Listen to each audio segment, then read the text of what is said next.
আমার নবীজি বিশেষ করে ইনফিতার, ইনশিকাক, সূরা তাকবীর যখন পড়তেন নামাজের ভিতরে কান্নায় ভেঙে পড়তেন। ইদাশ শামসু কুওয়ারাত ওয়া ইদান নুজুমু কাদারাত ইদাস সামাউ ফাতারাত ওয়া ইদাল কাওয়াকিবু ইনতাসারাত। আসমান ফেটে ফেটে পড়বে, তারকাগুলো ছিটকে ছিটকে পড়বে, সূর্য সংকুচিত হয়ে যাবে, এমন একটা কঠিন দিন। ইদা জুলজিলাতিল আরদু জিলজালাহা, সবাই বলেন ইদা জুলজিলাতিল আরদু জিলজালাহা ওয়া আখরাজাতিল আরদু আথকালাহা ওয়া ক্বালাল ইনসানু মা লাহা। জমিন প্রকম্পিত হবে। মাত্র 6 রিক্টার স্কেলে ভূমিকম্প হলে পরে আমরা মাথা ঘুরে পড়ে যাওয়ার মতো হয়ে যায়। 30 সেকেন্ডের ভিডিওতে গোটা মিডিয়ার হেড নিউজ হয়ে যায়, ব্রেকিং নিউজ হয়ে যায়, ভূমিকম্প হয়ে গেল কয়েক সেকেন্ড। কিন্তু কিয়ামত যখন শুরু হয়ে যাবে, পাহাড়গুলো তুলার মতো উঠতে থাকবে, জমিন তার সবকিছু উদ্গীরণ করে দেবে, বের করে দেবে।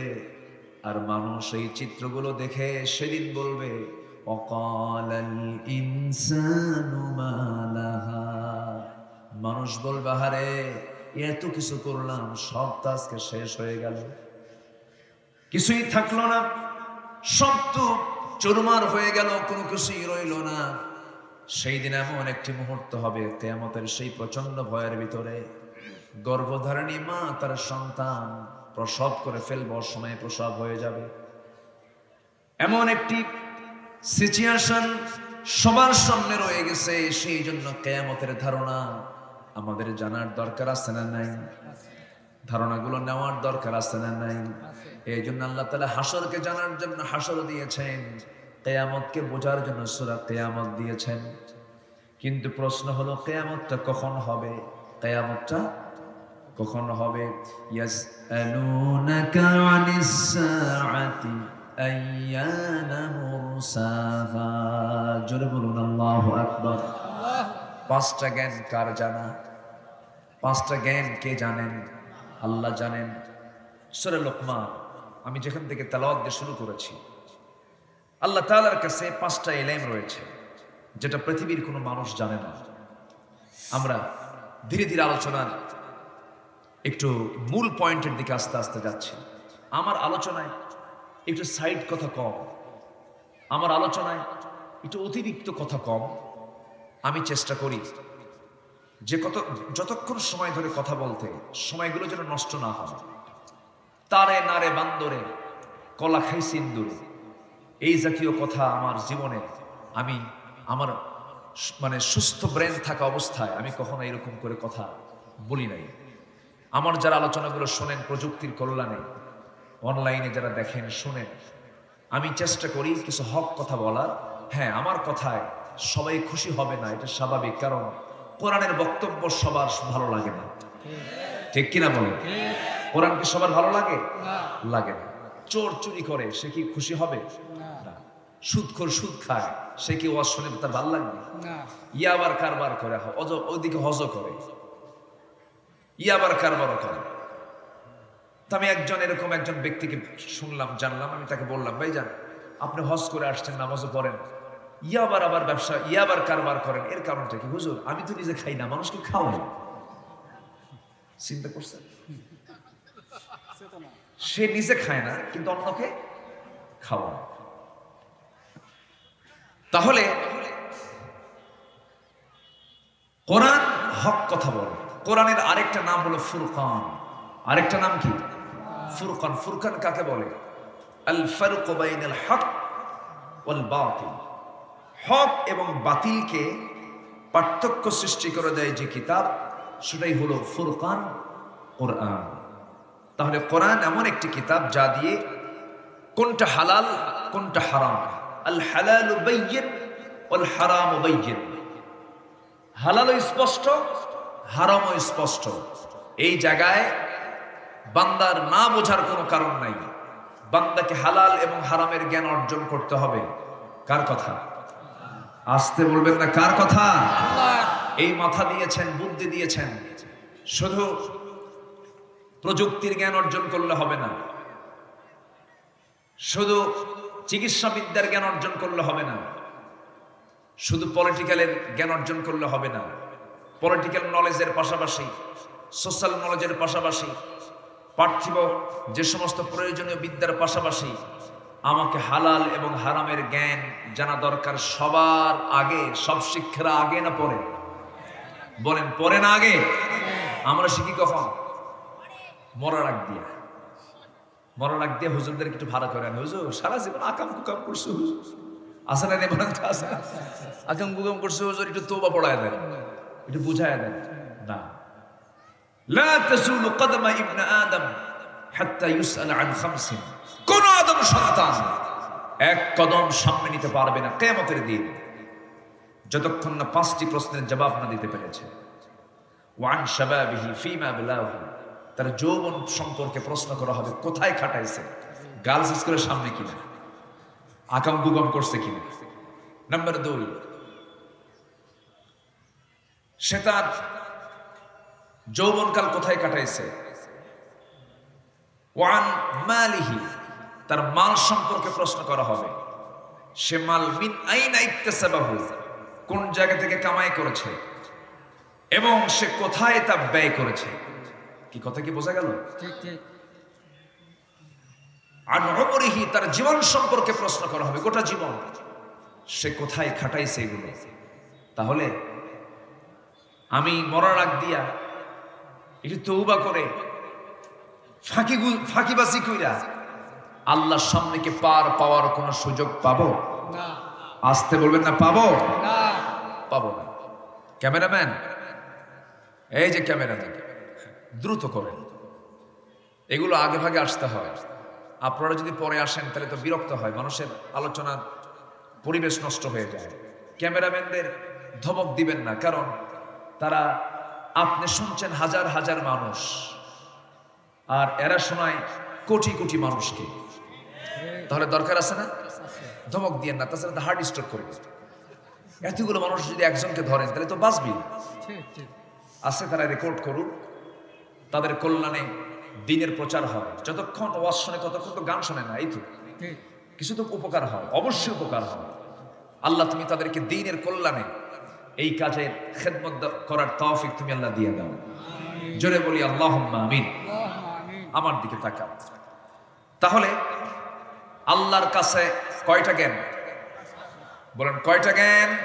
5টা জ্ঞান। সূরা লোকমান থেকে আমি কিছু কথা বলতে চাচ্ছি। কোন সূরা বলেন তো? লোকমান। লোকমান চেনেন সবাই? চেনেন? কি বাড়ি কোথায়? মনিরামপুর? আচ্ছা, হ্যাঁ মনিরামপুরে আছে, কেশবপুরেও আছে। লোকমান নামে এখানে লোক আছে, দেখি লোকমান কই? নামধারী আছে। কই দুই একটা লোকমান নাই এই জায়গায়? কই? আচ্ছা থাক, যে লোকমান নামে বহু মানুষ আছে। কেন? লোকমান ছিলেন আল্লাহর খুব পছন্দের একজন বান্দা, একজন আদর্শ পিতা।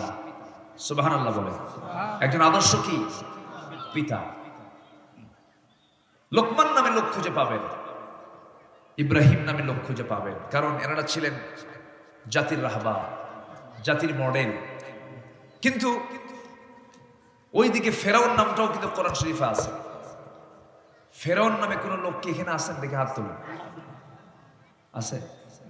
গোটা দুনিয়া জুড়ে কোথাও কি খুঁজে পাওয়া যাবে? না। তাহলে ফেরাউন পাবেন না, নমরুদও পাবেন না, হামানও পাবেন না, আবু জেহেলও পাবেন না। কারণ আবু জেহেলরা জানে আমি আবু জেহেলের দল করলেও আবু জেহেলের নামটা রাখা যাবে না।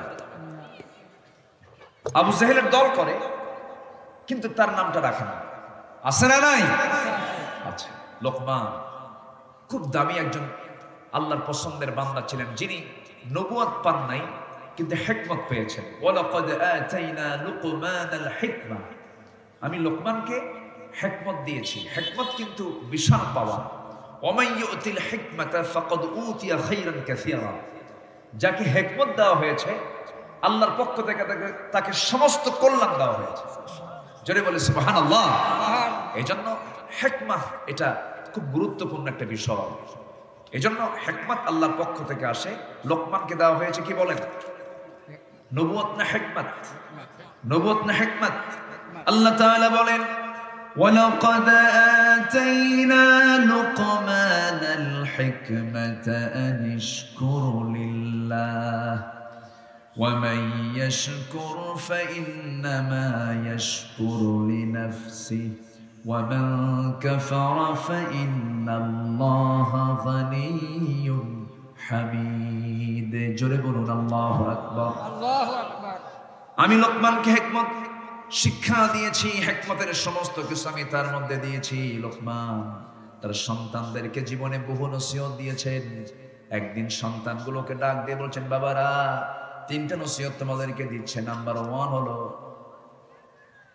পৃথিবীর শ্রেষ্ঠ খাবার খাবি, পৃথিবীর শ্রেষ্ঠ বিছানায় ঘুমাবে, শ্রেষ্ঠ প্রাসাদে বসবাস করবে। এই 3টে নসিহত শুনে সন্তানগুলো হাসে আর বলে, আব্বা তোমার মাথা ঠিক আছে নাকি? ভাতই পাই না, শ্রেষ্ঠ খাবার কেমনে খাবো? ভালো বিছানায় কেমন করে ঘুমাবো? ভালো বিছানা আমাদের কপালে জুটবে কেমনে? আমরা গরিব মানুষ। সঙ্গে সঙ্গে আবার বলছেন, আমার আব্বা শ্রেষ্ঠ প্রাসাদ পাবো কোথায়? ছোট্ট একটা কুড়ে ঘর আমাদের। লোকমান বলছেন, শোনো, শ্রেষ্ঠ খাবার বলেছে, তোমরা কখন খাবে? শ্রেষ্ঠ খাবার মানে হলো ভরা পেটে কখনো খাবে না, ক্ষুধা পেটে খাবে এবং ক্ষুধা পেটেই উঠবে। জোরে বলেন সুবহানাল্লাহ। জোরে বলেন সুবহানাল্লাহ।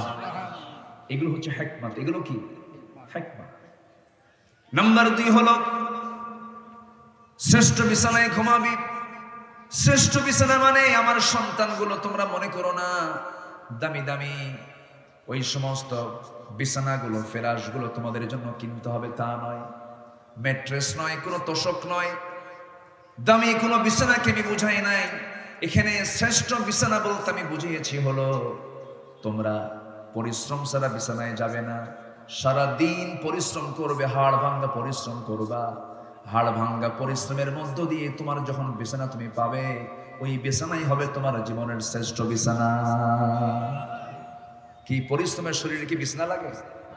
লাগে কিছু? পরিশ্রম শেষ, খালি বিছানায় যাওয়া মাত্র এমন নাক ডাকা, ট্রাকের ইঞ্জিন ফেল। ঠিক কি না? কিসের ইঞ্জিন ফেল? ট্রাকের ইঞ্জিন। আর এইদিকে প্রচুর সম্পদ, টাকা পয়সার অভাব নাই, ঘুম পায় না। ঘুমের ওষুধ কি? ঘুমের ওষুধ একটা নাম কেমন? আচ্ছা, কত ওষুধ আছে? আচ্ছা জি, ঘুমের ওষুধ ছাড়া ঘুম হয় না। টাকা পয়সার অভাব নাই, কিন্তু ঘুমটা দেন কে? আসতে বলবেন না, ঘুমটা দেন কে? আল্লাহ যদি কারো সুখ কেড়ে নেন, প্রাসাদে থাকলেও সুখ পাবেন না। আল্লাহ যদি কাউকে সুখ দেন, কুড়ে ঘরে থাকলেও আপনি রাজার মতো থাকবেন। জোরে বলি সুবহানাল্লাহ। কারো সম্পদ দেখে আফসোস করবেন না। সম্পদ মানুষকে সুখ দেয় না। কারো সম্পদ দেখে লোভ করবেন না। সম্পদ কাউকে সুখ দেয় না। সুখ দেওয়ার মালিক একমাত্র কেবলমাত্র তিনি কে?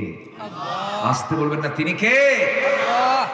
গাড়ি বাড়ি সব কিছু আছে, কিন্তু বউটা খালি কি? বউটা খালি সাইড মারে, পরকিয়া করে। শান্তি আছে? বলেন, শান্তি আছে? শান্তি নাই। আপনার সব কিছু আছে, কিন্তু বাচ্চা একটা মদ খায়, আরেকটা গাঁজা খায়।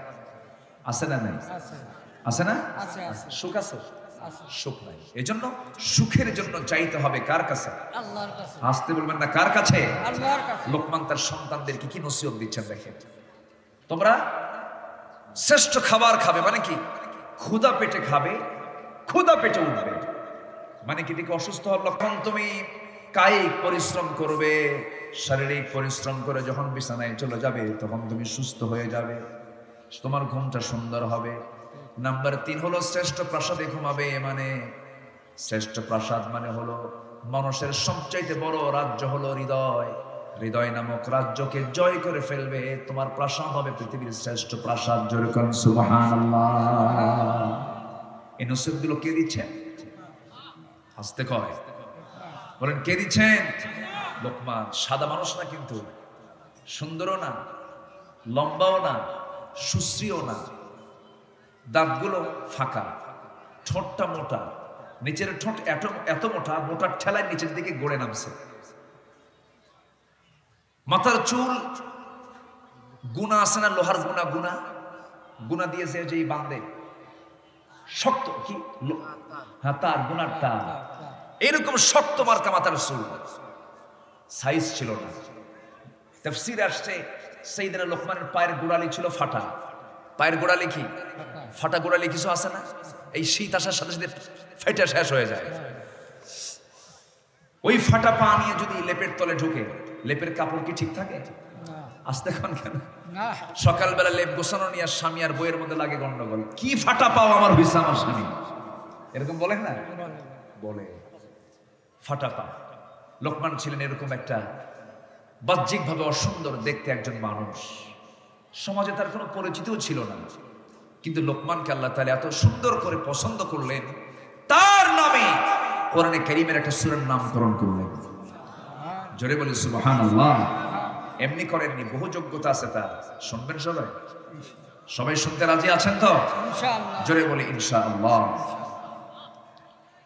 সেই সূরা লোকমান এর সর্বশেষ আয়াত হলো 34 আয়াত সম্বলিত এই সূরা। মক্কায় নাজিল হয়েছে এই সূরাটা। আল্লাহ তাআলা সর্বশেষ আয়াত যেটা দিয়েছেন, আল্লাহ বলছেন, শোনো পৃথিবীর মানুষ, 5টা বিষয়ের জ্ঞান আমি কাউকে দেই নাই। 5টা বিষয়ের জ্ঞান আমি আল্লাহ নিজে জানি। কেউ এই 5 বিষয়ের জ্ঞান জানে না। আল্লাহ রাব্বুল আলামিন বলেন, ইন্নাল্লাহা ইনদাহু ইলমুস সাআতি ওয়া ইউনাজ্জিলুল গায়থা ওয়া ইয়া'লামু মা ফিল আরহাম ওয়া মা তাদরি নাফসুম মাযা তাকসিবু গাদান وما تدري نفس بأي أرض تموت إن الله عليم خبير জোরে বলুন আল্লাহু আকবার। আমার আল্লাহর কাছে 3টা জ্ঞান তিনি জানেন। আমার আল্লাহর কাছে 3টা ইলম আছে যা পৃথিবীর কারো কাছে নাই।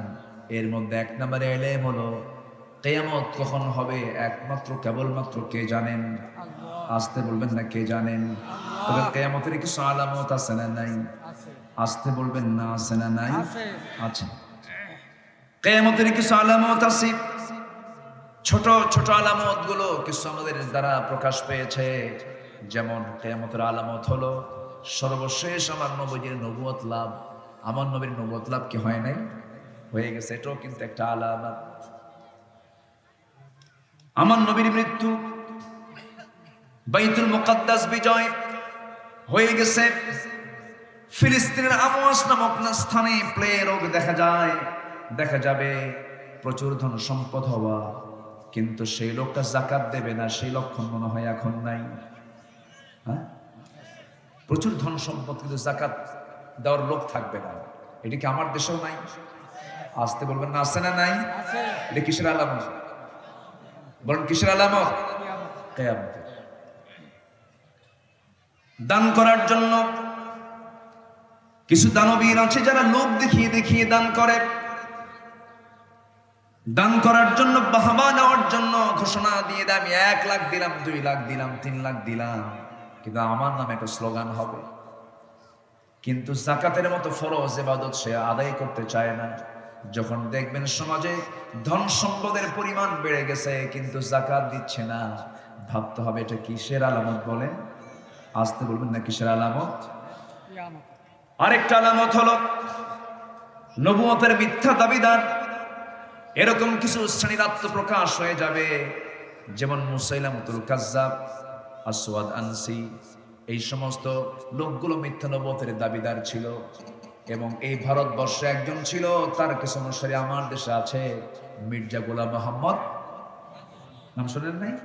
দেখেন, এদের সংখ্যাও কিন্তু আমার দেশে আছে, এদের অনুসারীও কিছু আছে। এগুলো হচ্ছে কিয়ামতের আলামত। এগুলো কিসের আলামত বলেন? কিয়ামতের আলামত। আমার বন্ধুগণ, কি ব্যাপার, ফোন কাছে নিয়ে যদি আপনি কারবার করেন তাহলে তো সমস্যা। প্রয়োজনে ফোন বন্ধ রাখতে হবে, ডিস্টার্ব না। হ্যাঁ, আমার বন্ধুগণ, কিয়ামতের আলামত হলো আখিরি জামানায় শেষ সময়ে কিছু নবুয়তের দাবিদার, কিছু ভণ্ড দাবিদার আসবে।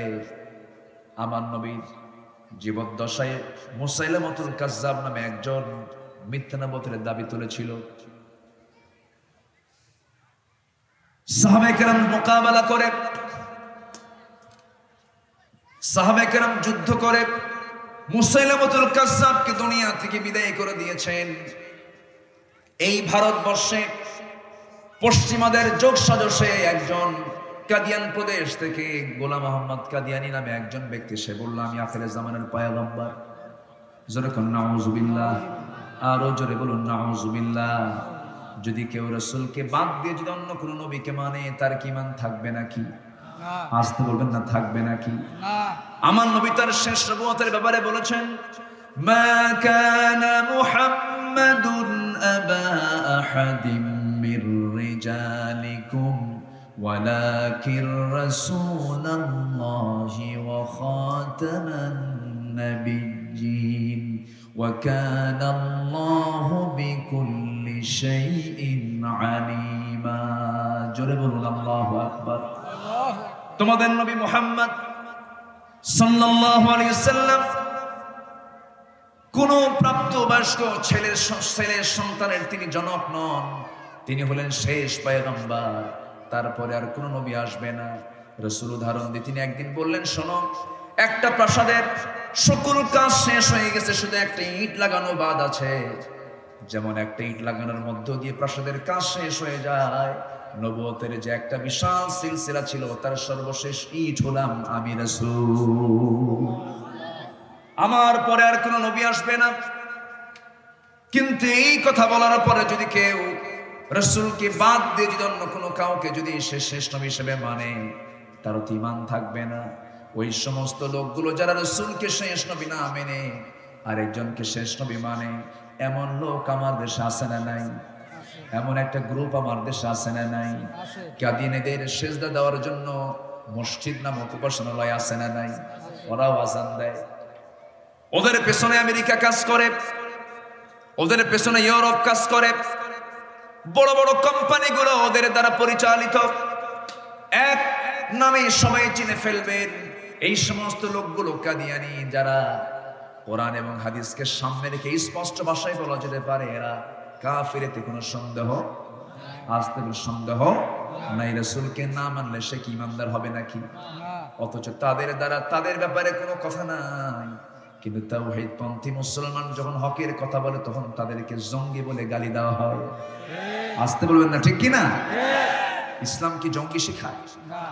ভাইবা প্রশ্ন আসে, এমসিকিউ প্রশ্ন আসে যে জঙ্গি কোথায় উৎপন্ন হয়? নাম্বার 1 কলেজ, নাম্বার 2 মন্দির, নাম্বার 3 মসজিদ, নাম্বার 4 মাদ্রাসা। দেখছেন, 4টা পয়েন্ট দিয়ে রাখছে। জঙ্গি কোথায় হয়? এখন বলেন, কলেজ, মসজিদ, মন্দির না মাদ্রাসা, কোনটা হবে? বলেন কোনটা? কোনটা মানুষ উত্তর দেবে? বলেন, সমাজে প্রচলিত কোনটা? মাদ্রাসা। আচ্ছা, মাদ্রাসায় যদি জঙ্গি হয়, এই পর্যন্ত দেখেছেন কি কোনো মাদ্রাসায় কোনো আগ্নেয়াস্ত্র অথবা কোনো অস্ত্র নিয়ে মাদ্রাসার ছাত্র ধরা পড়েছে, এমন কোনো রেকর্ড আছে? ভার্সিটিতে আসতে বলবেন না, আছে না নাই? কলেজ ভার্সিটিতে আছে না নাই? তাহলে কোথাও যদি আপনি আগুন দেখেন, কোথাও যদি আপনি ধোঁয়া উঠতে দেখেন, লক্ষণ পিছনে নিচে কি আছে? আগুন আছে। ধোঁয়া দেখলে নিচে কি থাকে? আগুন থাকে। তাহলে অস্ত্র যেখানে থাকবে সেখানে জঙ্গি তৈরি হওয়ার কথা। মাদ্রাসায় তো নাই। সম্মানিত ভাইয়েরা, আমার দেশে ঘাপটি মারা কিছু নাস্তিক, এরা ইসলামকে সহ্য তো করতে পারেই না। ইসলামকে কেমনে নির্মূল করা যায় তার ষড়যন্ত্রে তারা মাতাল হয়ে গেছে। আছে না নাই? গভর্নমেন্টকে ধন্যবাদ। প্রেজেন্ট গভর্নমেন্ট সম্প্রতি একজন হাফেজ সালেহ আহমদ তাকরিমকে দিয়ে হাফেজদেরকে রাষ্ট্রীয় সম্মাননা দেওয়া শুরু করেছেন। বলি আলহামদুলিল্লাহ। এটা মহতী উদ্যোগ, এটা একটি ভালো কাজ তারা শুরু করেছেন, এটা ভালো কাজ। কিন্তু এটা কেন দেওয়া হলো? কিছু সুলকানি, নাস্তিক পাড়ার কিছু সুলকানি গ্রুপ সুলকাচ্ছে, বলে যে এটা কোনো যোগ্যতা হলো? হাফেজ হওয়া কোনো যোগ্যতা? এটা কোনো যোগ্যতা হলো? এই জাতীয় কথা বলতেছে। আচ্ছা, হাফেজ যদি যোগ্যতা না হয় তোর 14 গোষ্ঠী নিয়ে আয়। আসতে কন কেন? ঠিক কিনা? কোরআন মুখস্থ করে কি এতই সস্তা? এতই সস্তা? সস্তা না, এত সহজ না। কোরআন মুখস্থ করতে চাইলে আপনি মুখস্থ করতে পারবেন না। মুখস্থ করায় দিবেন কে? আমার নবীর উপরে কোরআন নাযিল হয়েছে, সেই রাসূল নামাজ পড়াচ্ছেন। নামাজের মধ্যে আয়াত বাদ দিয়েছে। কার আয়াত বাদ দিয়েছে? কার? সাধারণ কোন ব্যক্তি? আমার নবী। নামাজের মধ্যে যখন আয়াত বাদ গেল, নামাজ শেষ হতে একজন সাহাবী উবাই ইবনে কাব বললেন, ইয়া রাসূলুল্লাহ, নামাজের মধ্যে যে আপনি আয়াতগুলো বাদ দিলেন, আয়াতগুলো মানসুখ হয়ে গেছে নাকি, রহিত হয়ে গেছে নাকি? আমার নবীজি মুস্কি হাসি মেরে বললেন, সাহাবী রে, রহিত তো হয় নাই, আমি ভুলে গেছি। আমার নবীজি যদি নামাজ তেলাওয়াত করতে নিয়ে যদি নামাজের ভিতরে আয়াত বাদ পড়ে যায়, ফেলে যান, যদি ভুল হয়ে যায়, আমার আপনার নামাজের মধ্যে ভুল হতে পারে কিনা বলেন? সঙ্গে সঙ্গে আল্লাহ বলছেন, সানুকরিউকা ফালা তানসা ইল্লা মা শাআল্লাহ। হে রাসূল, আমি আপনাকে পড়িয়ে দেব, আমি আপনাকে রিসাইট করে দেব, আপনি ভুলবেন না। আমি যদি চাই আপনি কখনো ভুলবেন না। আমার নবীর কাছে কোরআনের আয়াতগুলো নাজিল হচ্ছে, রাসূল বারবার তেলাওয়াত করছেন, জিহ্বা নড়াচ্ছেন।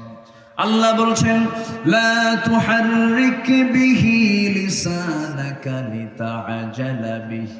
হে রাসূল, আপনি জিহ্বাকে বারবার নড়াবেন না মুখস্থ করার জন্য। আমি আল্লাহ নিজ কুদরতে আমি আপনাকে আপনার সিনার মধ্যে কোরআনটা তুলে দেব।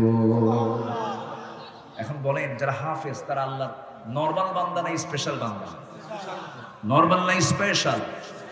যারা এই স্পেশাল বান্দা হাফেজদেরকে নিয়ে যারা কথা বলে, যারা কটু মন্তব্য করে, নারে তাকবীরের স্লোগানকে নিয়ে যারা বিতর্কিত করে, হাফেজদের সম্মান নিয়ে যারা বিতর্কিত করে, আলেমদের সম্মান নিয়ে যারা বিতর্কিত করে, নারে তাকবীরের স্লোগান নাকি কোনো স্লোগান দেওয়া যাবে না কোনো এই দেশে কোথাও, এই জাতীয় মন্তব্য যারা করে তাদের ঈমান বিতর্কিত, জন্ম বিতর্কিত মুসলমান। কেউ তো স্লোগান দেন না।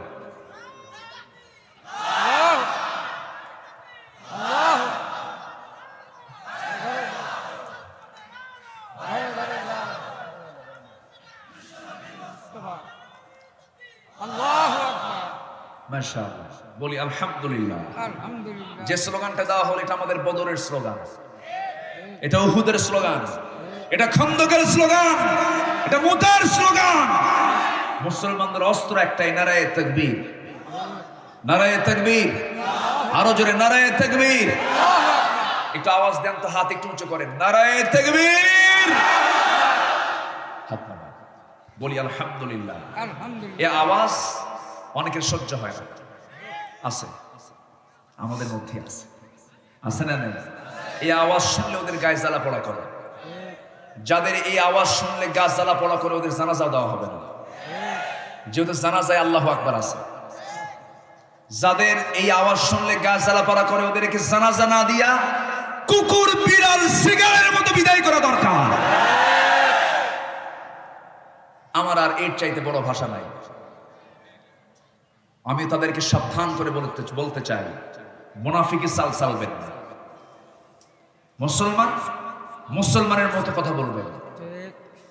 ইসলামকে খাটো চোখে দেখবেন না, ইসলামকে নেগেটিভ ভাববেন না। ইসলাম দিয়ে আপনার পরিচয়, মুসলিম আপনার পরিচয়, কোরআন আপনার সংবিধান, আল্লাহ আপনার রব, রাসূল আপনার লিডার। আল্লাহু আকবার। ভোগীসগি করেন কেন? কোন ভোগীসগি করার কোন সুযোগ নাই। কষ্ট হচ্ছে আপনাদের? আসুন তাহলে আল্লাহর কাছে কয়টা এলেম, কয়টা বিষয়ের জ্ঞান? কিয়ামতের ব্যাপারে সবচেয়ে বেশি জানেন কে? কিন্তু কিছু আলামত আছে না নাই? আলামত গুলো প্রকাশ করেছেন মুহাম্মদ সাল্লাল্লাহু। 7-8টা আমি আলামতের কথা বলেছি ইতিমধ্যে, মনে আছে তো আপনাদের? আচ্ছা, আরেকটা আলামত হলো নম্বর 8, যখন দেখবেন আমানতদারিতে উঠে গেছে, সমাজে যখন আমানতদারিতে থাকবে না, তখন ভাববেন আপনি যে কিয়ামত সামনে চলে আসছে। এখন যে লোক ঋণ দেয় সে বিপদে, জানা ঋণ নেয় সে বিপদে।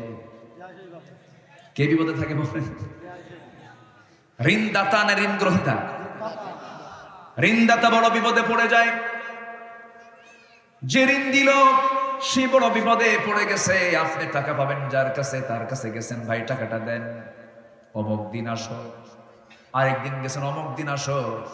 তৃতীয় দিন গেছেন আপনি তার কাছে, যাওয়া মাত্রই সামনে কিছু লোকজনের সামনে যখন বলেই ফেলেছেন, খেপে গিয়ে রেগে গিয়ে বলে, ভাই তুমি আমার কাছে সকালে চাও, বিকেলে চাও, সন্ধ্যায় চাও, আমার কি কোনো মান সম্মান নাই?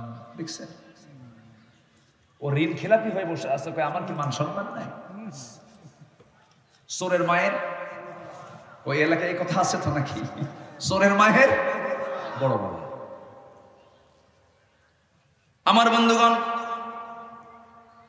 ইদা উদিআতিল আমানাহ, যখন আমানতদারিতে উঠে যাবে, সেই সময় কিয়ামতের সমস্ত আলামতের মধ্যে একটা আলামত প্রকাশ পেয়ে যাবে। শেষ পর্যন্ত ঋণদাতা যে ঋণ দিছে সে রাগের ছালায় বলে, ভাই জীবনে আমি তোমার কাছ থেকে দুনিয়ার টাকা চাবো না, কিয়ামতের দিন তুলে নেব। ঋণ গ্রহীতা কয়, লম্বা ডেট পাইছি। কি কথা কি বুঝতেছেন? এগুলো কিসের আলামত বলে? কিসের আলামত? কিয়ামতের আলামত। নাম্বার 9 হলো সহি যে ইলম, সেই ইলমগুলো উঠিয়ে নেওয়া হবে, অজ্ঞতা বিস্তার লাভ করবে। আজকের সমাজে দেখবেন 27 ইঞ্চি, 28 ইঞ্চি, 29 ইঞ্চি বক্তাও আছে, আছে না নাই? তার যোগ্যতা হলো 27 ইঞ্চি, কোনো পড়াশোনা নাই। ছোট্ট বাচ্চা, ইলম নাই, কালাম নাই, সেই বাচ্চাগুলো এসে মঞ্চে হাত ধাক মারতেছে, চিল্লা চিল্লি করতেছে, আয়াত নাই, হাদিস নাই। যখন সমাজে মূর্খগুলো জ্ঞান দেওয়া শিখবে, তখন ভাববেন কিয়ামতের আলামত শুরু হয়ে গেছে। কথা কি বুঝতেছেন আপনারা? 2 ঘন্টা বক্তৃতা, বক্তা এমন সুর দিল, ওই যে সুর ধরছে না আহমদ থেকে, শেষ পর্যন্ত সুর আর ছাড়ে না। সুরের ঠেলায় বক্তা নিজেও কান্দে, শ্রোতাও কান্দে। ওয়াজের শেষে যখন বলা হলো, বুঝলা কি? কানলাম তো ঠিকই, বুঝি নাই কিছু। আছে না নাই? আসতে বলবেন না, আছে না নাই? সঠিক ইলম উঠিয়ে নেওয়া হবে, অজ্ঞতা বিস্তার লাভ করবে, যার তার মুখ থেকে ফতোয়া বের হয়ে যাবে। ফতোয়া শব্দটা দিতে গেলে অনেক হিসাব করে দিতে হয়। ইমামে আজম আবু হানিফা রাহমাতুল্লাহ আলাইহিকে 40টা প্রশ্ন করা হয়েছিল, তিনি 37টি প্রশ্নের জবাব দিতে পারেন নাই। 37টা জবাব না দিয়ে বলেন, আমি পারলাম না, কিতাব না দেখে আমার পক্ষে উত্তর দেওয়া সম্ভব না। আর আমার দেশে দেখবেন কেউ ফতোয়া দেওয়ার জন্য সামনে বসে আছে, ও কাফের, ও কাফের, ও কাফের। তুমি কোন জামানার কোন কুতুব? আছে না নাই? আসতে বলবেন না, আছে না নাই? রাজুলান বিল ফিসকি আও বিল কুফরি ইল্লা ইরতাদ্দাত ইলাইহি ওয়া ইল্লাম ইয়াকুন সাহিবুহু কাযালিক। যদি কোনো ব্যক্তিকে ফাসিক বলে গালি দেয়, কাফের বলে গালি দেয়, সে যদি ফাসিক কাফের না হয়, সেই গালি যে বলেছে তার দিকে বর্তাবে। অতএব কাউকে গালি দিতেও সাবধান হওয়ার দরকার আছে না নাই? সাবধান হতে হবে। এগুলো সব হলো ইলম শূন্যতার কারণে, অহংকারের কারণে। যে ব্যক্তি জ্ঞানী হয় সে বিনয়ী হবে, কিন্তু জ্ঞানী হওয়ার মধ্য দিয়ে সে যদি অহংকারী হয়, সে যদি মেজাজি হয়, সে তো জ্ঞানী হতে পারে নাই। সবচেয়ে বড় জ্ঞানীর পরিচয় হলো সে কখনো উগ্র হবে না, অহংকারী হবে না, সে হবে বিনয়ী। যেরকম সুবহানাল্লাহ। আমার নবীর চাইতে বড় জ্ঞানী পৃথিবীতে কেউ আছে? না আসতে বলবেন না আছে? না এই মহান ব্যক্তির মধ্যে কোনো অহংকার ছিল? না কোনো অহংকার ছিল না। ধনী গরিব, অবাল বৃদ্ধ বনিতা, চোখে দেখে না ফকির মিসকিন, যে আসতো রাসূল তাকে সম্মান দিয়ে কথা বলতেন। আমার ভাইরা, নম্বর 10 হলো ব্যভিচার বেড়ে যাবে। আছে না নাই? আছে এখন বিয়ে বেশি না ব্যভিচার বেশি? বিয়া সহজ না জেনা সহজ? জেনা সহজ হয়ে গেছে। জেনা করতে কোনো কঠিন নাই, জেনা তো সহজ হয়ে গেছে। যুবকরা বিপদগামী হয়ে পড়তেছে, মেয়েরা আজকে কাপড় চোপড় খুলে রাস্তায় বের হয়ে গেছে। ইউরোপ আমেরিকার মূল টার্গেট হলো মুসলমানদের ইমানকে নষ্ট করার জন্য সবচেয়ে বড় অস্ত্র তারা অ্যাটম বোমকে লাগায় নাই, বড় অস্ত্র তারা কোনো আগ্নেয়াস্ত্রকে ব্যবহার করে নাই। সবচেয়ে বড় অস্ত্র বানিয়েছে তারা মুসলমানদের ইমানকে নষ্ট করার জন্য মুসলিম পরিবারের মেয়েদেরকে ঘর থেকে বের করে দেয়। ঠিক এনজিও নামের বিভিন্ন সংস্থা কর্তৃক মেয়েদেরকে উস্কায় দিয়া, মেয়েদেরকে ঘর থেকে বের করে দিয়া, অর্ধ লগ্ন করে বাইরে বের করে দেওয়া হয়েছে। গত পরশুদিন আমি পদ্মা সেতু যখন পার হচ্ছিলাম, পদ্মা সেতু পার হওয়া মাত্রই দেখি একটা ট্রাকের পিছনে একটা প্রাইভেট কার মেরে দিয়েছে। পিছনে মারছে। পিছনে মারলে কি এখানে সমস্যা আছে না নাই বলেন? সমস্যা 2 প্রকার হতে পারে। নাম্বার 1 ঘুম থাকতে পারে, নাম্বার 2 ব্রেক মিস করতে পারে, নাম্বার 3 হলো সে ঘুমাতে পারে অথবা ঘুমের বিকল্প বোতল খায়া মাতাল হতে পারে। ঠিক কিনা বলেন? ঠিক দেখি সেই গাড়ির সেই প্রাইভেট কারের প্যাসেঞ্জার মোটে 3 জন। সেই 3 জন প্যাসেঞ্জারের একটা মাথায় কোনো কাপড় চোপড় নাই, 3টাই ফিমেল মহিলা মানুষ। 3 জনই মহিলা, মানে কি ড্রাইভারও মহিলা। পিছন দিক থেকে গিয়ে মেরে দিয়েছে ট্রাককে। এই 3 জন মহিলার মাথায় কোনো কাপড় চোপড় নাই। যে ড্রেসটা পরেছে সেই ড্রেসগুলো হলো পুরুষের ড্রেস, শার্ট প্যান্ট পরা, টাইট ফিটিং পরা পোশাক। মেরে দিয়ে শীত হয়ে পড়ে আছে। প্রশাসন চলে আসছে। এই যে সিচুয়েশন, এই যে অবস্থা, মেয়েরা যদি কোনো সফরে বের হয় সে একা বের হবে না, সাথে একজন সঙ্গী লাগবে, সাথে একজনকে নিতে হবে, একজন পুরুষ নিতে হবে। সেই পুরুষটা হবে তার বাবা, তার ভাই, তার আপন চাচা, আপন মামা, অথবা নিজের ছেলে, অথবা তার নিজের স্বামী হতে হবে। এমন জাতীয় পুরুষ ছাড়া সে বাইরে বের হতে পারবে না। রাত 10টার দিকে সে যে গাড়ি চালায়া একাকি 3 বান্ধবী নিয়ে যে ঘুরলো, এমন স্বাধীনতা কি ইসলাম দিয়েছে নাকি? না আসতে বলবেন না, দিয়েছে নাকি? দেয় নাই। এমন তো সিস্টেম ইসলামে নাই। আপনি মা, আপনি সব কিছু করবেন, কোনো আপত্তি নেই, কিন্তু ইসলামকে আপনি প্রত্যাখ্যান করে আপনি মানবেন, তাতে শান্তি পাবেন না। ব্যভিচার যখন সমাজে বেড়ে যাবে, সমাজে যখন জেনা বেড়ে যাবে, বিয়েটা কঠিন হয়ে যাবে, জেনাটা সহজ হয়ে যাবে। আমরা এমন দেশে বসবাস করছি, সেই দেশে কিন্তু জেনার লাইসেন্স আছে না নাই? আসতে বলবেন না, আছে না নাই? মদের লাইসেন্স আছে না নাই? তাহলে মদের লাইসেন্স থাকলো, জেনার লাইসেন্সও থাকলো, এইদিকে সুদের কারবারও আছে না নাই বলেন? এই 3টা কাজ আসছে আল্লাহর পক্ষ থেকে না শয়তানের কাছ থেকে? কার কাছ থেকে আসছে বলেন? এগুলো কি আল্লাহর কাজ না শয়তানের কাজ? শয়তানের কাজ। মিন আমালিশ শাইতান, এগুলো শয়তানের কাজ। এই কাজগুলোকে আমরা প্রমোট করছি, এই কাজগুলোকে আমরা সামনের দিকে এগিয়ে নিতে চাচ্ছি। এটার ফলাফল হলো কি?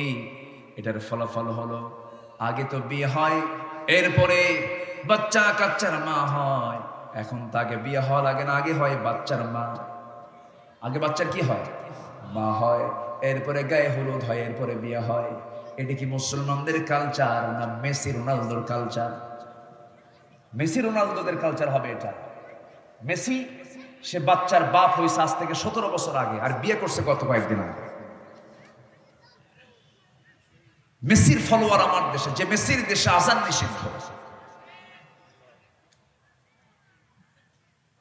যে মেসির দেশে আজান নিষিদ্ধ, সেই মেসির ফলোয়ার আমার দেশে খুঁজে পাওয়া যায়। মুসলমান ফলোয়ার হবে মেসি রোনালদোর, না রাসূলুল্লাহ? মাথার চুল দেখছেন যুবকদের? মাথার চুলগুলো দুই দিকে নাই, পিছনেও নাই, চুল ছোট করে করে একদম চামড়া বের করা, মাথার উপরে গোল কইরা দক্ষিণ তালপট্টির দ্বীপ আছে না নাই? আছে। যখন বলা হয় তুমি এটা কোন মডেল, মেসি, তুমি কি নেইমার, তুমি কি কুত্তা, বলেন আছে না? আসতে বলবেন না, আছে না? না, তোমার চুল হবে রাসূলের ডিজাইনে, তোমার পোশাক হবে রাসূলের ডিজাইনে।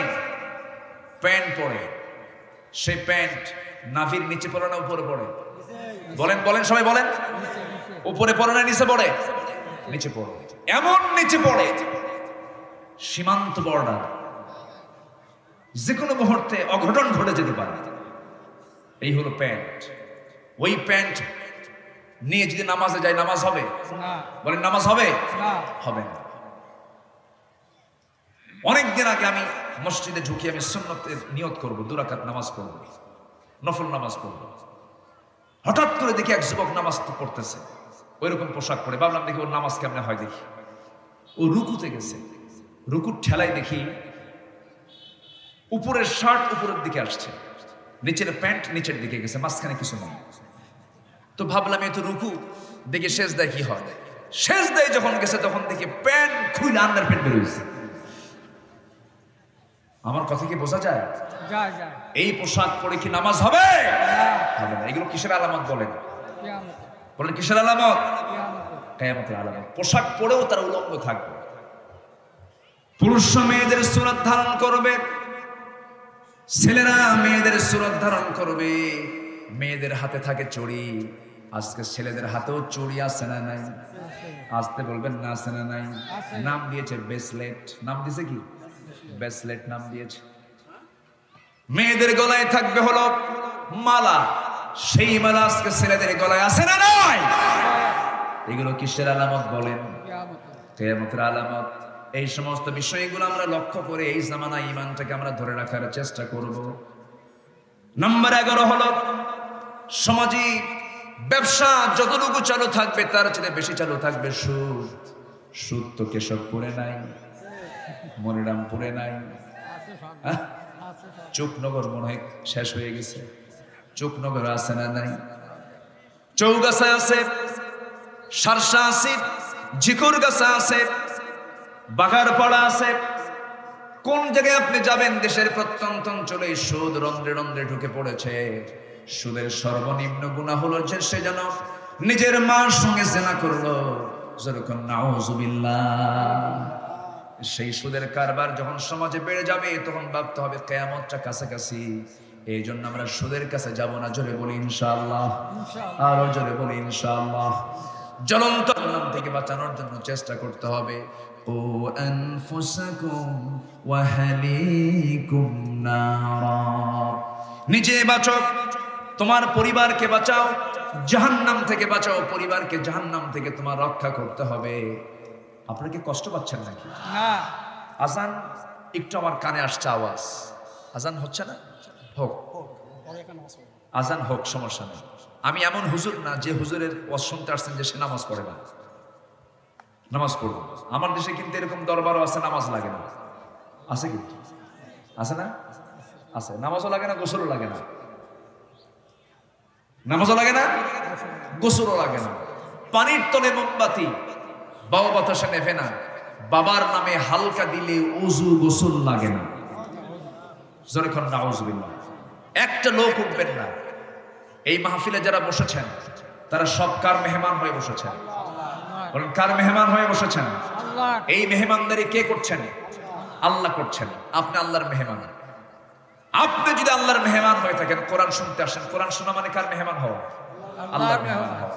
তো এই মেহমান হতে গেলে অবশ্যই এখানে মেহমান হতে হবে কোন মানের? লাস্ট কাতারের না ফার্স্ট কাতারের? ফার্স্ট কাতারের মেহমান। আমরা কেউ মাহফিলের মোনাজাত না হওয়া পর্যন্ত আমরা উঠব না। সিদ্ধান্ত কি নেওয়া যায়? এটা জোরে বলি ইনশাআল্লাহ। কেউ যেন না যান, আমি এটা কামনা করব। একটা লোক উঠবেন, আমি বিশ্বাস করি কেশবপুরের মানুষ শান্ত। আমি এসেছি এর আগে বহু। সবাই থাকবেন। আল্লাহর কাছে কয়টা জ্ঞান আছে? চলতেছে কয় নাম্বার? চলতেছে কয় নাম্বার? কিয়ামতের জ্ঞান কার জানা? আল্লাহ। কিয়ামতের আলামত গুলো হচ্ছে, আমি এ পর্যন্ত বলেছি হলো 11টা। কয়টা বলছি? 11টা। অনেক লম্বা কথা আছে, প্রয়োজন আজকে নামাজ বাদ দিয়ে ওয়াজ হবে, তা হবে না। হ্যাঁ আর বাকি তো হয় না। ঠিক আছে, এটাই তো ইমানদারের লক্ষণ। হুজুর সব মানি, আল্লাহর নিয়ম লঙ্ঘন করবেন খাইয়া ভালাম, ঠিক কিনা? এটাই সঠিক। সম্মানিত ভাইরা, নামাজ আমরা পড়বো, কিন্তু আমি যদি এই মুহূর্তে নামাজের বিরতি দেই, মাহফিলের সৌন্দর্য থাকবে না। মাহফিল আর আমি এই পর্যায়ে নিয়ে আসতে পারবো না।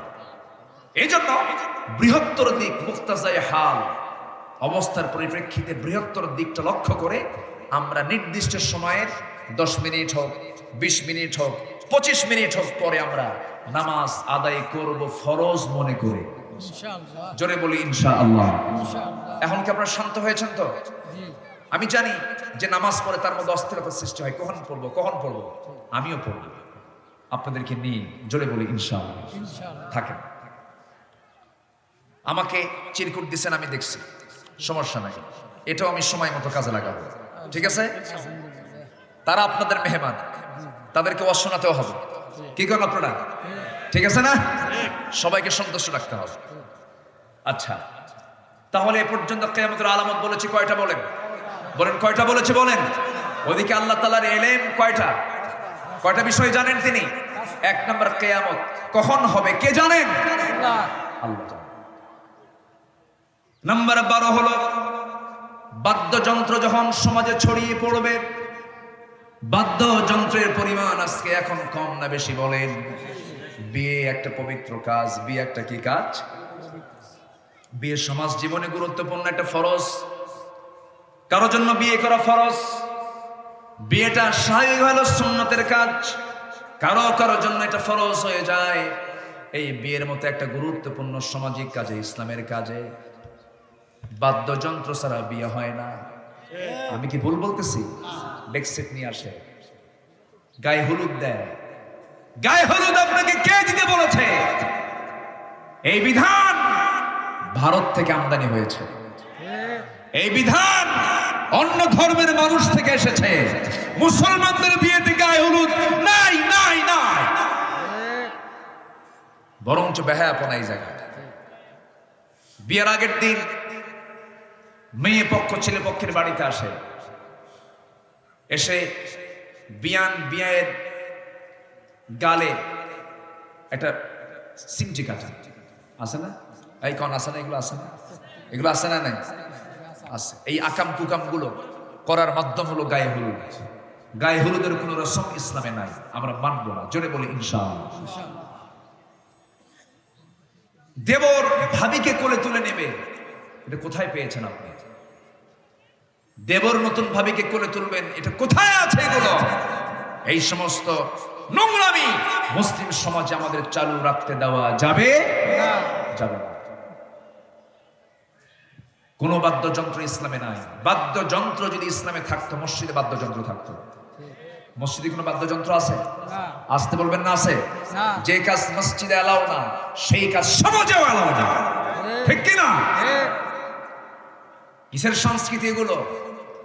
যে সংস্কৃতির ভিতর দিয়ে উন্মাদনা তৈরি হয়, জেনার পরিবেশ তৈরি হয়, ব্যভিচারের পরিবেশ তৈরি হয়, সেই সংস্কৃতির মুখে আমরা থুতু মারি। ওগুলোর দিকে আমরা যাব না। জোরে বলি ইনশাআল্লাহ। নাম্বার 13 হলো যখন সমাজে মদ্যপান বেড়ে যাবে। মদ্যপান আছে না নাই? মদ খেলে তাল না মাতাল? বলেন তাল না মাতাল? মাতাল। মদ খাই এক মদেরও শেষ রাত্রে আসছে বাড়িতে, দরজায় নক করছে। দরজায় নক করার সঙ্গে সঙ্গে দরজা খুলে দিয়েছে। বউ তার বড় ছেলেকে সাথে নিয়ে আসছে, বলছে বাবা তুই সাথে আয়, তোর বাপ তো মদ খায়, কি যে করে আল্লাহ জানে। বড় ছেলের সামনে বউ যখন দরজা খুলছে, লাল টকটকা চোখ নিয়ে স্বামী তার বউকে লক্ষ্য করে বলছে, আম্মা আসসালামু আলাইকুম। বউ কয়, তোমার কি একটু হুঁশ নাই? আমাকে তুমি আম্মা বলে ডাকো, তাও একটা যুবক ছেলের সামনে দাঁড়ানো, যুবক ছেলের দিকে তাকাইয়া বলে দুলা ভাই আসসালামু আলাইকুম। মদ খেলে সেই লোকের দ্বারা তার মেয়েও নিরাপদ থাকতে পারে না। মদ্যপান করলে পরে তার কাছে পৃথিবীর কোন নারী নিরাপত্তা পেতে পারে না। যেখানেই মদ সেখানেই জেনা, যেখানেই জেনা সেখানেই খুনের কারবার। এগুলো যখন সমাজে বেড়ে যাবে ভাবতে হবে কি, বলেন কি? কিয়ামত। যখন ছাগলের রাখালরা সুউচ্চ অট্টালিকা নির্মাণ করবে, সমাজের নিরীহ মানুষের টাকা পয়সা মেরে খায়া যারা অট্টালিকা বানাবে, তখন ভাবতে হবে যে কিয়ামত খুব কাছাকাছি। এরকম লক্ষণ এখন আছে না নাই? আসতে বলবেন না, আছে না নাই? আমার বন্ধুগণ, এই সমস্ত সময় আমাদের সামনে হাজির হয়ে গেছি। এই মুহূর্তে আমাকে আপনাকে প্রস্তুতি নিতে হবে। কোনো ক্রমে ঈমানটাকে নষ্ট করা যাবে না, আমানতের খেয়ানত করা যাবে না। দেখেন আমানতের খেয়ানতটা কি জিনিস। বইয়ের কাছে স্বামী হলেন আমানত, স্বামীর কাছে স্ত্রী হলেন আমানত। কিন্তু স্বামী কি করে? স্বামী তার নিজের স্ত্রীর ছবিটা সুন্দর করে উলঙ্গ করে তোলে, মোবাইলে অর্ধলগ্ন করে তুলে নিয়ে সাজগোজ করে ফেসবুকে পোস্ট দিয়া বন্ধুদেরকে বলে দেয়, প্রিয় বন্ধুরা দেখো আমার বউটাকে আমরা সবাই মিলে জামাতের সাথে দেখি। যেরকম নাউজুবিল্লাহ। এটা কি আমানত হলো নাকি? খেয়ানত হয়ে গেল। রাষ্ট্রের কাছে জনগণ হলো আমানত। যিনি রাষ্ট্রপতি হবেন, যিনি মন্ত্রী হবেন, যিনি এমপি হবেন, যিনি চেয়ারম্যান হবেন, তার কাছে জনগণ হলো আমানত। এই আমানতের খেয়ানত করা যাবে না। বয়স্ক ভাতার টাকা মেরে খায়, বিধবা ভাতার টাকা মেরে খায়, এমন লোক তো বাংলার জমিনে নাই। আসতে বলবেন না, আছে না নাই? আছে। বিধবার ভাতার তালিকায় হলো চেয়ারম্যানের বউ 1 নম্বরে আছে। আচ্ছা, চেয়ারম্যান বেঁচে থাকলে কি বিধবা হয়? হ্যাঁ, এখানে কোন চেয়ারম্যান আছেন কিনা জানি না। ও, আপনি কোন খারাপ করেন না, আমি আপনাকে বলিনি তো। আপনাকে রাগ করতেছেন নাকি আপনারা? না, আমি তো ওনাকে দেখে কিন্তু বলিনি, ভুল বুঝবেন না। আছে বয়স্ক ভাতার টাকা মেরে খায়, বিধবার টাকা মেরে খায়। আমরা আমার দেশকে কতটুকু ভালোবাসি, খালি মুখ দিয়ে ভালোবাসার কথা বললে হবে না। 14 লক্ষ কোটি টাকা দেশ থেকে পাচার করেছে যারা, তারাই সবচাইতে বড় চোর, ঠিক কিনা? তারাই সবচেয়ে বড় চোর। খালি মুখে বললে, মুখে বলে আওড়ালে হবে না দেশকে ভালোবাসে। চুরি কর দেশে ধুইয়া খা,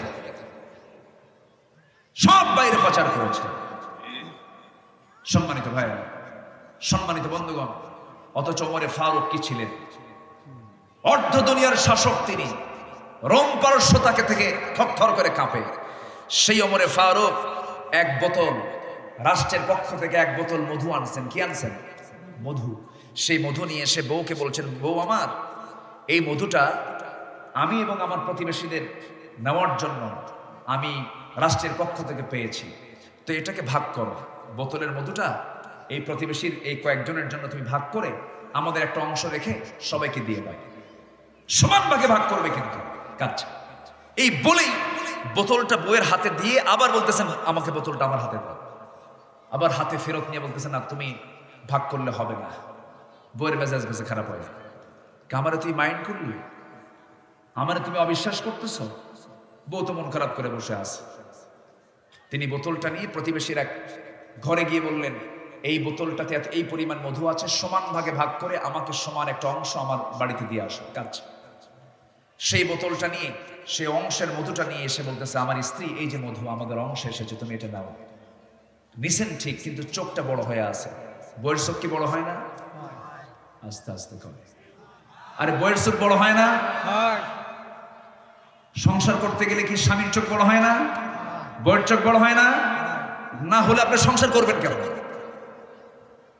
আপনি যত বড় নেতা হন, যত বড় হুজুর হন, যত বড় চেয়ারম্যান হন না কেন, বইয়ের কাছে দাম সহজে কমই পাওয়া যায়।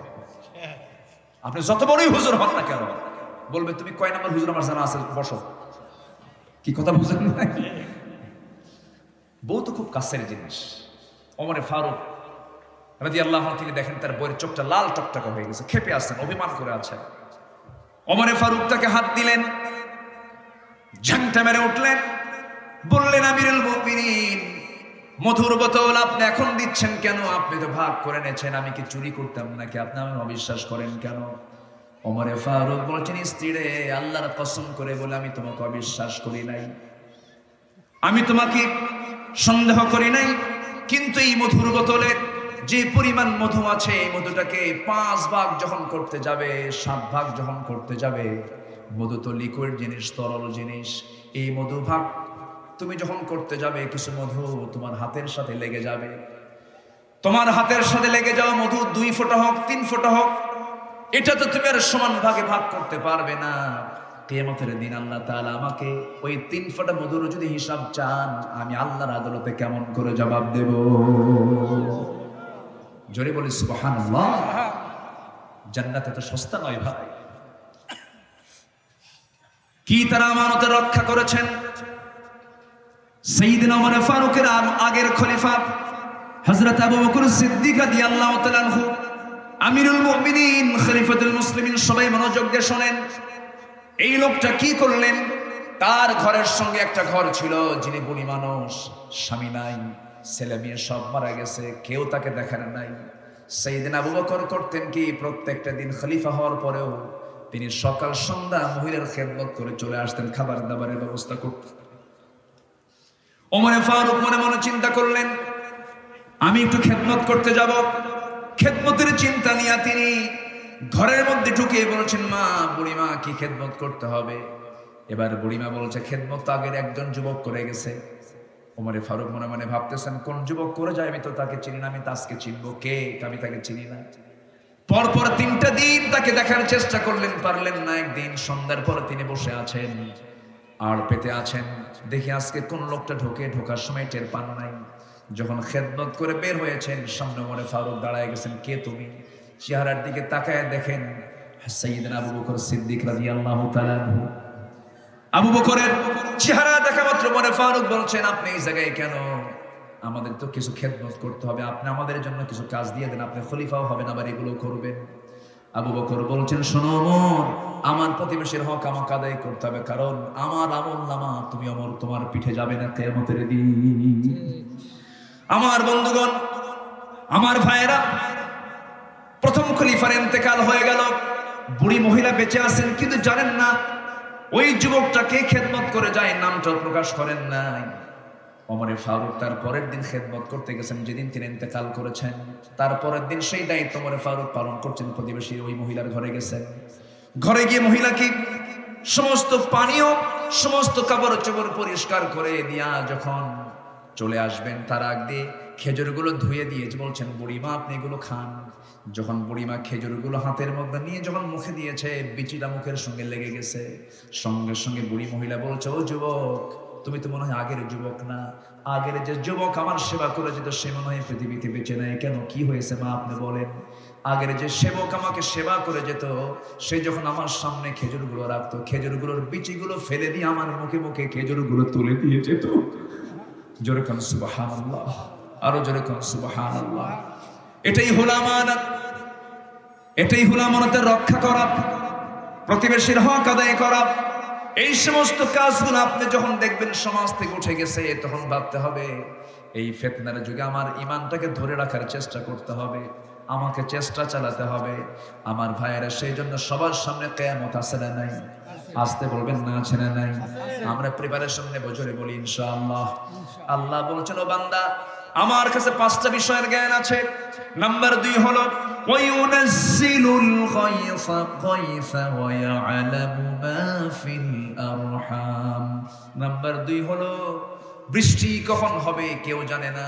পৃথিবীর কোন আবহাওয়াবিদ কিন্তু বলে না যে অমুক সময় বৃষ্টি হবে, বলে হতে, বলেন হতে পারে, নাও পারে, কিন্তু হবেই হবে। এটা কে জানেন? বলেন আল্লাহ জানেন। ওয়া ইয়ালামু মা ফিল আরহাম, জরায়ুর ভিতরে জন্ম নেওয়া শিশু যে রক্তপিণ্ডের মধ্যে আছে, গোশতের টুকরার মধ্যে আছে, সে কি অবস্থায় আছে কেউ জানে না। হয়তো আপনি বলবেন ছেলে হওয়া মেয়ে হওয়া সেটা আগেই জানা যায়, ডায়াগনোসিস করলে পাওয়া যায়।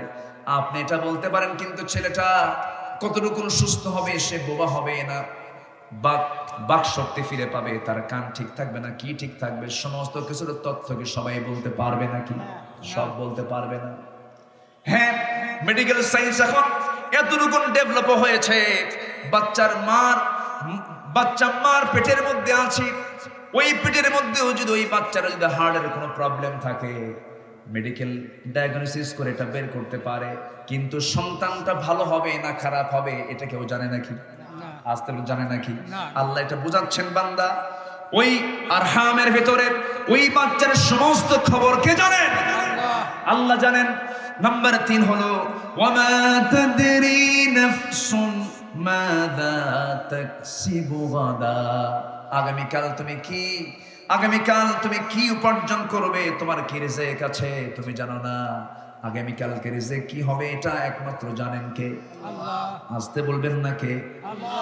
আল্লাহ তাআলা সর্বশেষ বলছেন ওয়ামা তাদরি নাফসুন বিআইয়ি আরদিন তামুত।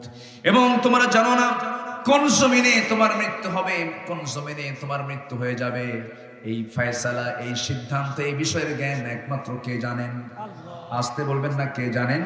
আল্লাহ জানেন। তাহলে কিয়ামত কখন হবে, বৃষ্টি কখন হবে, বাচ্চা পেটে কি অবস্থায় আছে কে জানেন? এবং তোমার কামাই কালকে, তোমার রিজিক কালকে কি হবে কে জানেন? নাম্বার 5 হলো মৃত্যু কোথায় হবে কেউ জানে না, একমাত্র জানেন কে? আল্লাহ তাআলা। আল্লাহ বলছেন এই 5টা বিষয়ের জ্ঞান যেহেতু আমার আছে, অতএব তুমি আমার সামনে সঁপিয়ে দাও তোমার মস্তক, আর বলে দাও আমি তোমারই গোলাম, তোমার কাছেই সাহায্য চাই। 5 ওয়াক্ত আযান যখন হয়ে যাবে, সব কাজের আগে আমার মূল কাজ কোথায় যাওয়া? আসতে বলবেন না কোথায় যাওয়া? 5 ওয়াক্ত নামাজ পড়বেন কারা কারা একটু হাত তুলে দেখান তো দেখি। জোরে বলি ইয়া আল্লাহ, আরো জোরে বলি ইয়া আল্লাহ, আরো জোরে বলি ইয়া আল্লাহ। আমাদেরকে 5 ওয়াক্ত সালাত আদায় করার তৌফিক তুমি আল্লাহ দিয়ে দাও। জোরে বলি আমিন, আরো জোরে আমিন। সবাই বলি ইয়া আল্লাহ, ইয়া রহমান। তোমার মসজিদের জন্য আমাদেরকে কিছু অর্থ, কিছু দান করার তৌফিক তুমি আল্লাহ দিয়ে দাও।